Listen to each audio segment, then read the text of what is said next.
Aujourd'hui, nous allons parler de la préparation du matériel de peinture, un aspect essentiel pour obtenir un résultat optimal avec votre pistolet de pulvérisation. Avant de commencer, assurez-vous d'avoir tous les outils nécessaires à portée de main. Cela inclut bien sûr le pistolet de pulvérisation, mais également les équipements de protection individuelle comme des gants, un masque et des lunettes de sécurité. Une bonne préparation est la clé pour éviter les accidents et garantir une application uniforme de la peinture. Lorsque vous préparez votre matériel, il est crucial de vérifier la propreté de votre pistolet. Des résidus de peinture peuvent obstruer les buses et affecter la qualité de pulvérisation. Prenez le temps de démonter le pistolet et de nettoyer chaque pisse avec un solvant approprié. Cela vous permettra non seulement d'obtenir un meilleur résultat, mais aussi d'allonger la durée de vie de votre équipement. Une fois que tout est propre, assurez-vous que les joints sont en bon état pour éviter les fuites. Passons maintenant aux caractéristiques techniques du pistolet. Chaque modèle de pistolet de pulvérisation a ses spécificités, et il est important de les connaître pour en tirer le meilleur parti. Par exemple, la taille de la buse est un facteur déterminant.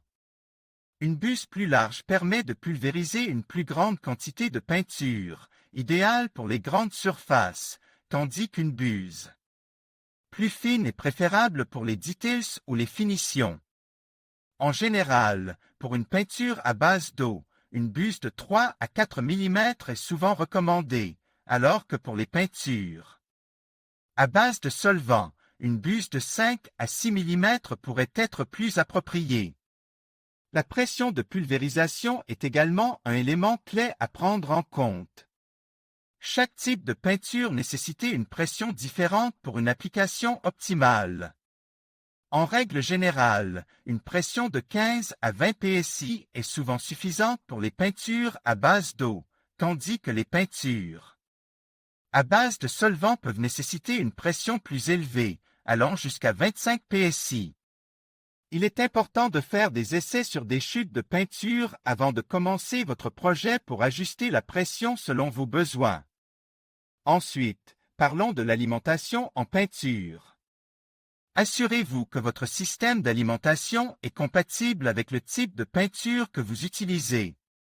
Si vous optez pour un pistolet à gravite, la peinture doit être suffisamment fluide pour passer à travers la buse sans obstruction.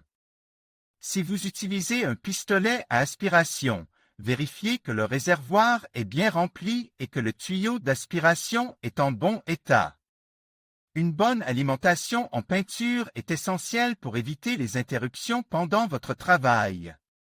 Enfin, la mise en place est une étape souvent négligée, mais elle est tout aussi cruciale.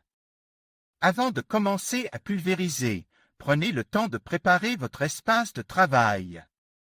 Protégez les surfaces environnantes avec des bâches ou du papier journal pour éviter les éclaboussures. Assurez-vous également que la ventilation est adéquate, surtout si vous travaillez à l'intérieur. Une bonne circulation de l'air vous aidera à éviter l'accumulation de vapeurs nocives. En suivant ces conseils pour le réglage de votre pistolet de pulvérisation, vous serez en mesure d'obtenir des résultats professionnels et de profiter pleinement de votre expérience de peinture. Prenez le temps de bien préparer votre matériel, de comprendre les caractéristiques techniques de votre pistolet, d'ajuster la pression et de veiller à une bonne alimentation en peinture. Et n'oubliez pas, une mise en place soignée fait toute la différence. Aujourd'hui, nous allons plonger dans le réglage du pistolet de pulvérisation, un outil essentiel pour obtenir une finition parfaite dans vos projets de peinture. Commençons par le réglage de la taille du chalumeau. La taille du chalumeau est cruciale car elle détermine la quantité de peinture qui sera pulvérisée.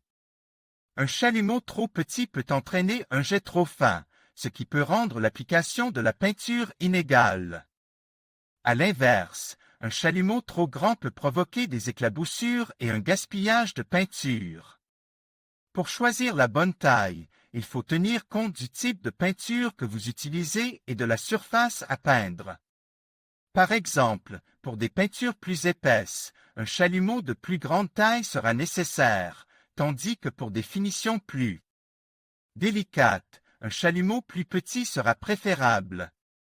N'oubliez pas de toujours consulter les recommandations du fabricant pour vous assurer d'utiliser la taille appropriée. Passons maintenant au réglage du niveau de pression. La pression est un autre facteur clé qui influence la qualité de votre pulvérisation. Une pression trop basse peut entraîner un jet irrégulier et une mauvaise couverture, tandis qu'une pression trop élevée peut provoquer des éclaboussures et un brouillard de peinture. Pour régler la pression, commencez par une valeur moyenne recommandée par le fabricant de votre pistolet. Ensuite, effectuez quelques tests sur une surface d'essai pour ajuster la pression à vos besoins spécifiques. Il est important de trouver un équilibre, car cela vous permettra d'obtenir un résultat lisse et uniforme.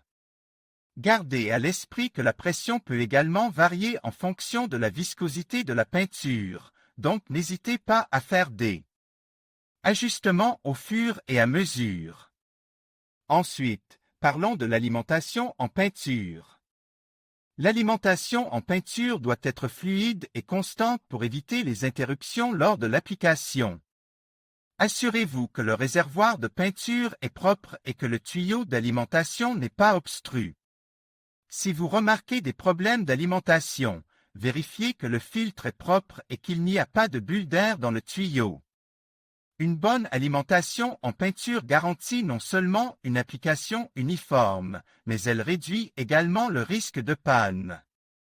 Si vous utilisez un pistolet à gravite, assurez-vous que le réservoir est toujours plein pour éviter les interruptions.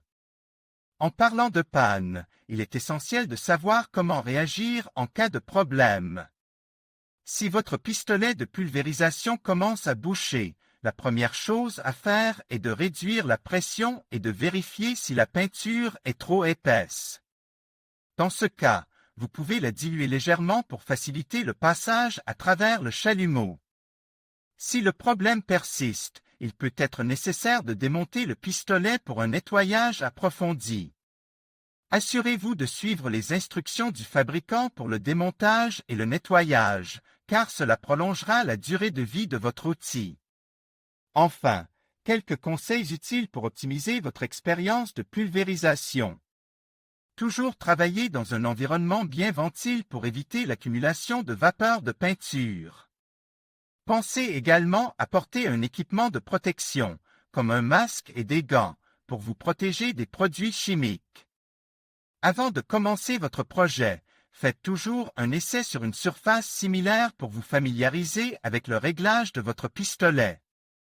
Cela vous permettra de vous assurer que tout est en ordre avant de vous lancer dans votre travail. Voilà, avec ces conseils, vous êtes maintenant prêt à régler votre pistolet de pulvérisation comme un pro. Prenez le temps de bien ajuster chaque paramètre et vous verrez la différence dans la qualité de votre travail.